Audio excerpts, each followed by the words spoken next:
Ya, selanjutnya kita akan membahas tentang kontrol struktur ya, kondisional dan perulangan yang masih merupakan bagian dari algoritma dan bagan alir.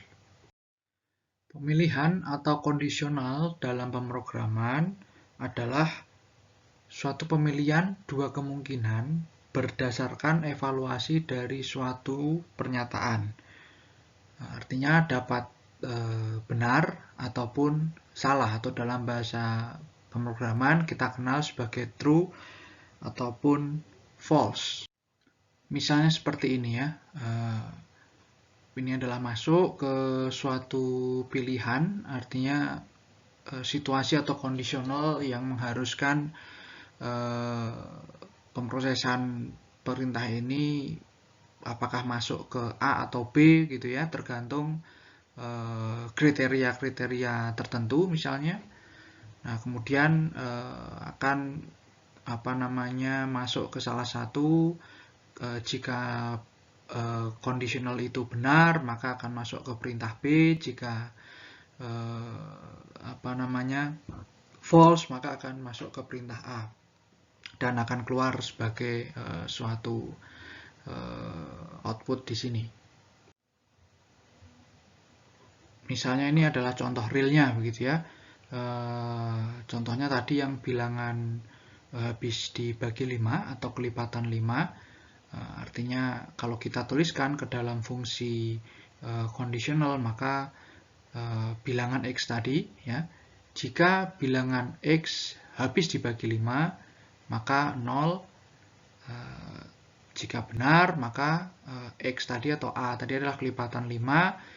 Jika bukan artinya salah, artinya bilangan tersebut atau bilangan X itu tadi bukan kelipatan 5 dan N dari conditional if ini tadi.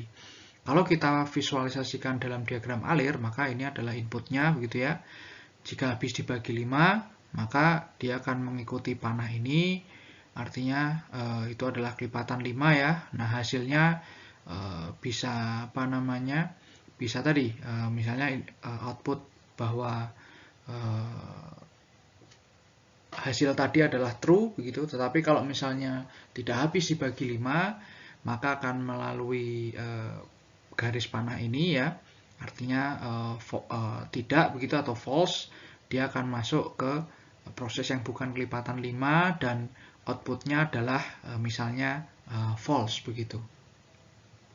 Pemilihan atau kondisional pada kondisi real world atau di dalam penelitian, ya bisa penelitian geologi atau penelitian lainnya ya, sering digunakan sebagai validasi ya atau kontrol untuk memilih dua kondisi yang berbeda. Misalnya ini contoh ya, contoh ketika misalnya ibu Anda atau Anda sedang memanggang kue ya, kuenya dipanggang di dalam oven untuk 50 menit ya, selama 50 menit. Kalau misalnya bagian atas kuenya itu setelah dipanggang itu sudah cukup mengembang ya, dengan sempurna gitu mengembangnya, jadi tidak bantat, maka akan mengikuti alur ini ya, yes ini ya, Y ini. Nah, artinya kalau mengikuti ini maka tunggu dingin dan Anda bisa memotong kue tersebut.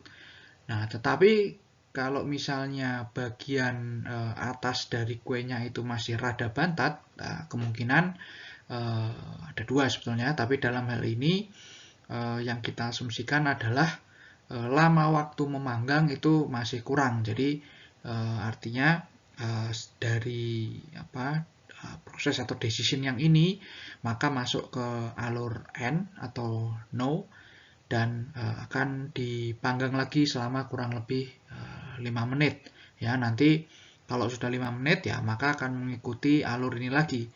Kalau misalnya setelah dipanggang ternyata bagian atas dari kuenya itu sudah mengembang sempurna ya, maka akan mengikuti garis panah ini yang yes, kemudian cool and cut atau didinginkan dan dipotong. Tapi kalau enggak ya mungkin akan iterasi atau looping di bagian ini. Dengan catatan itu tadi yang saya bilang ya, case-nya adalah karena kurang dipanggang, jadi bukan karena adonannya yang salah. Nah, contoh yang kedua, ini lebih related ya, berhubungan dengan dunia Anda sebagai calon geologis begitu ya. Anda dari lapangan punya sampel batuan begitu ya. Kemudian Anda mendesain sampel Anda itu untuk misalnya analisis. Nah, Anda bisa menggunakan sebuah diagram alir yang mencerminkan kondisi seperti ini. Misalnya, apakah sampel Anda itu batu lempung gitu? Kalau misalnya ya, maka ya batu lempung ini kan pasti halus ya, pasti akan lebih banyak mengandung fosil. Nah, artinya akan ya, kemudian dianalisis secara biostratigrafi. Nah, hasil dari analisis biostratigrafi adalah umur relatif serta paleobatimetri untuk indikasi lingkungan pengendapan. Nah, tetapi bagaimana kalau misalnya ternyata sampel Anda selain batu lempung, misalnya batu pasir atau misalnya batuan beku, andesit misalnya, ya tidak akan ikut alur ini kan, tidak akan masuk ke yes, tetapi masuk ke no. Kemudian dilakukan analisis petrografi sehingga menghasilkan nama batuan. Nah, dari dua hasil ini ya, output dari proses analisis biostratigrafi dan petrografi ini, Anda mendapatkan umur, kemudian indikasi lingkungan pengendapan dan nama batuan. Ketika ini digabungkan, maka bisa menjadi dasar untuk proses penamaan satuan batuan yang produknya adalah outputnya adalah satuan batuan atau nama satuan batuan. Tadi diagram alir di slide sebelumnya yang menceritakan tentang analisis batu lempung bahkan bisa kita kembangkan lebih lanjut menjadi sepanjang ini begitu ya, kondisionalnya. Tadi Anda dari lapangan ya punya sampel batuan, apakah batu lempung atau tidak. Jika tidak, maka langsung masuk ke analisis ini ya, hanya disayat saja petrografinya saja. Kenapa batu lempung tidak dibawa ke sini ya? Karena ngapain Anda mensayat batu lempung, kan relatif grainnya ukurannya homogen semua kan. Nah, tetapi yang kita lihat dari batu lempung ini adalah jika batu lempung, maka yes ini ya, yes, maka kita cek apakah karbonatan, artinya ada material karbonat sebagai apakah campuran atau justru dia dominan begitu ya. Jika karbonatan, ada karbonatnya, ya apakah misalnya banyak, maka kita akan mengikuti pilihan yang ini ya, kondisional yang ini. Maka kita perlu melakukan kalsimetri misalnya. Karena apa? Karena ketika ngecosnya itu banyak sekali, kita perlu melakukan kalsimetri untuk melihat apakah namanya secara klasifikasi bukan batu lempung lagi, tetapi misalnya menjadi napal ya, karena secara kadar atau kandungan karbonat di dalamnya lebih dari 60% misalnya, sehingga akan masuk ke klasifikasi batuan karbonat begitu. Tetapi ketika tidak banyak, ya masuk saja ke analisis biostratigrafi seperti sebelumnya ya, untuk menentukan umur relatif dan indikasi lingkungan pengendapan dari paleobatimetrinya. Bagaimana jika pada proses yang ini tidak menunjukkan campuran karbonatan atau semen karbonatan misalnya?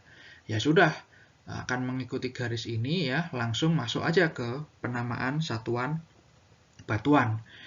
Dan masing-masing hasil dari tiap-tiap proses ya, proses atau analisis ini itu kita gabungkan ya, kita analisis bersama untuk menentukan penamaan satuan batuan ya. Seperti ini kurang lebih produk akhirnya.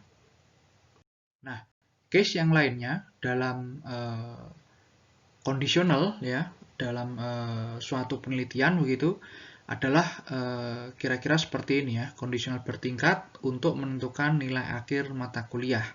Ini misalnya gitu ya, ini belum tentu nanti nilai geokomputasi akan mengambil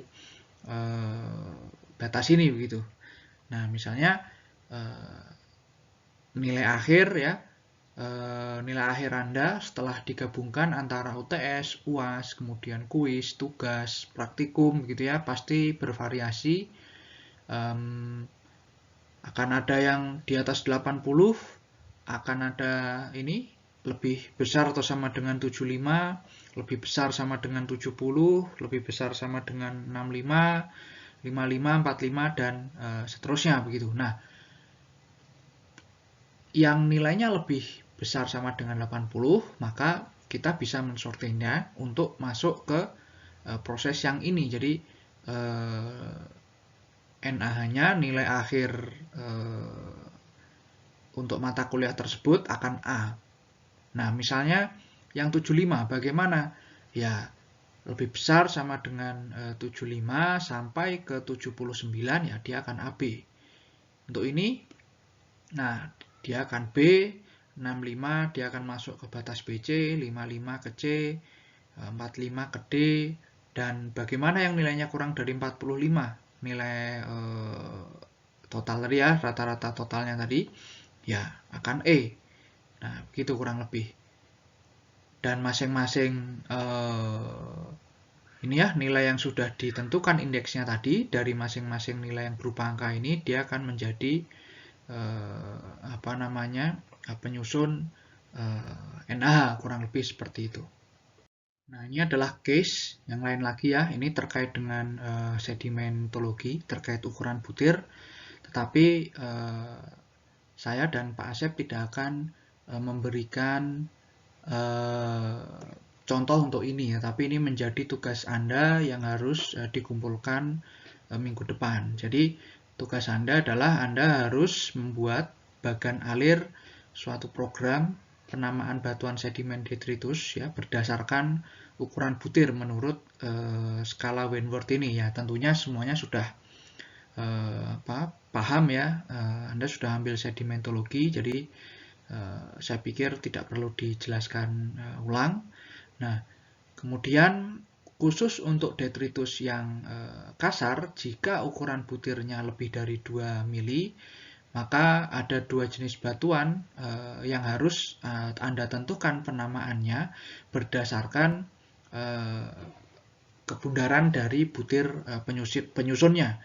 Ya, kalau misalnya menyudut maka disebut breksi, jika membundar maka disebut konglomerat. Nah, tugas Anda adalah membuat diagram alir seperti di slide sebelumnya dengan memperhatikan kondisional seperti ini.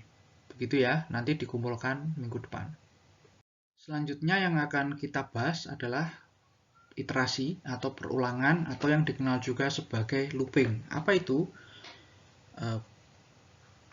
Dasar perulangan harus terjadi di dalam suatu diagram alir algoritma adalah evaluasi terhadap tes ya yang ada di dalam algoritma tersebut.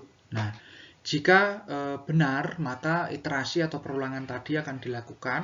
Nah, tetapi jika salah maka perulangan akan berhenti. Ya, Anda harus memperbaiki istilahnya debugging begitu ya, debugging prosesnya. Apakah ada yang salah ketika memasukkan perintahnya atau kondisional yang tadi sebelumnya kita bahas itu tidak sepenuhnya tepat begitu. Nah, secara umum bisa dibagi dua dari segi posisi pengetesannya begitu ya. Ketika dilakukan di awal atau iterasinya dilakukan di awal, namanya adalah do while loop, dan ketika iterasi itu dilakukan di akhir, maka disebut sebagai do until loop. Nah, for next termasuk ke dalam pengetesan yang ditempatkan di awal iterasi atau do while loop. Ini adalah ilustrasi untuk iterasi yang dilakukan di awal begitu ya, atau do while loop. Ya, pengujian kondisional itu akan dilakukan di awal, kurang lebih seperti ini ya. Kemudian tidak akan ada proses yang dilakukan bila tesnya atau pengujiannya tidak sesuai.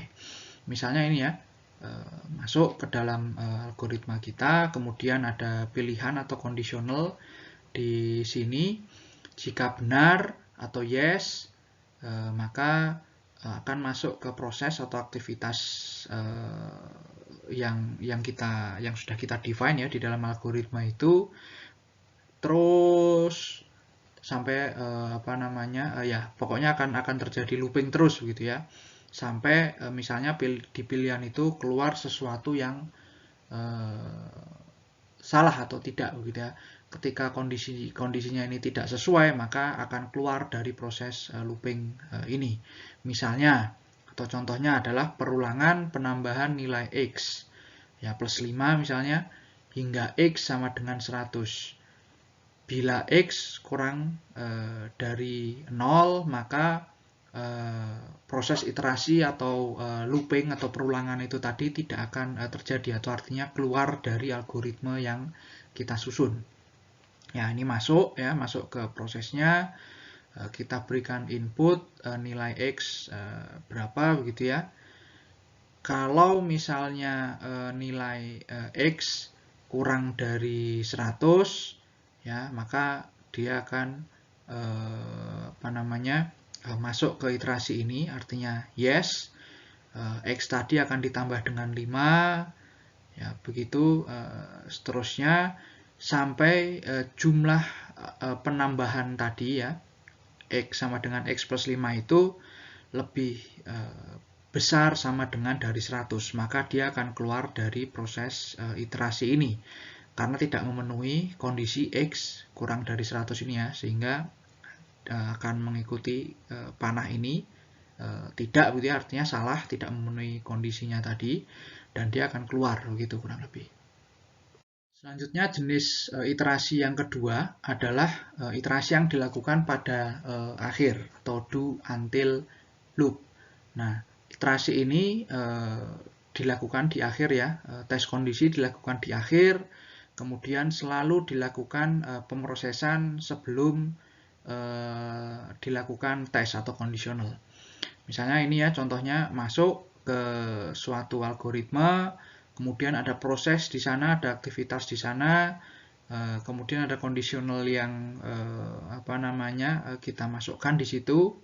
Jika kriteria atau hasil dari aktivitas ini sesuai dengan kriteria di kondisional yang kita tentukan tadi, maka dia akan yes, artinya keluar dari proses looping.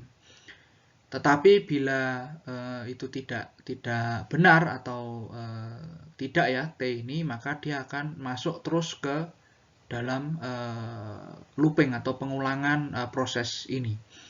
Nah, bagaimana berhentinya ya? Berhentinya ketika memenuhi kondisional ya, kondisi di proses atau pilihan ini begitu, sehingga dia akan keluar dari proses looping yang terjadi. Nah, contoh realnya adalah misalnya perulangan memasukkan data integer ke variabel. Jika angka 99 yang dimasukkan ke dalam aktivitas itu, maka dia akan keluar dari looping atau iterasi yang terjadi. Contoh ya, masuk ke algoritmanya, kita berikan input bilangan tertentu yang kita sebut X. Nah, taruhlah X ini adalah 90 ya, maka dia akan masuk ke proses ini. Nah, ketika X sama dengan 99, maka dia akan keluar dari iterasi. Tapi karena X tadi yang kita masukkan adalah 90, maka dia akan terus mengalami looping di dalam algoritma ini.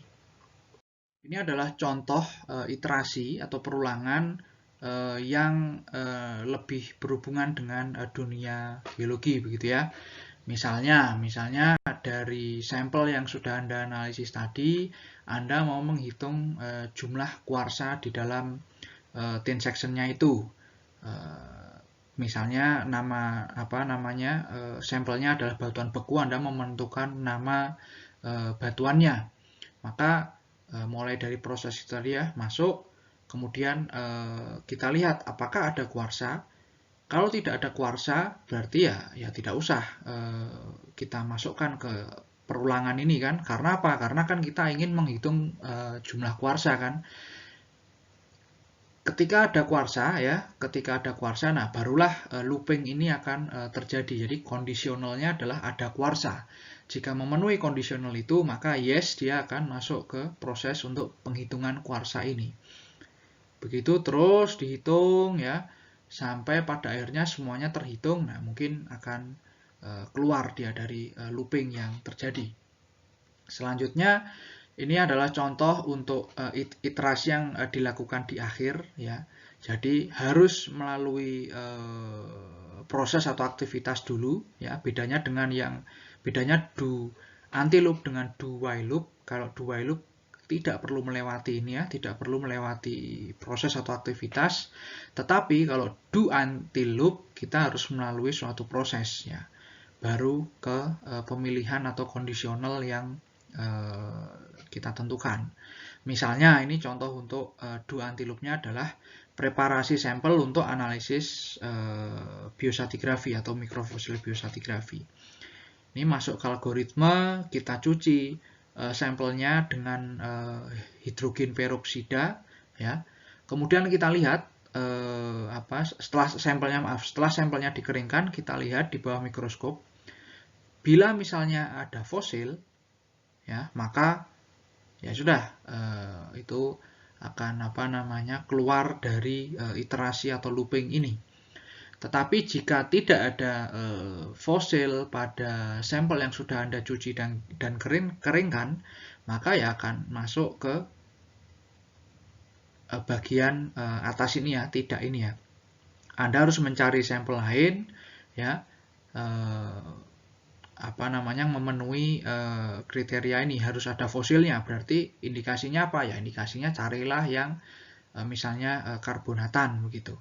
Kemudian yang detritus halus. Nah, kalau misalnya sudah memenuhi kriteria itu, ya akan masuk lagi ke sini ya, cuci sampel, kemudian dikeringkan. Kalau betul ada fosilnya ya, maka akan keluar dari looping yang terjadi.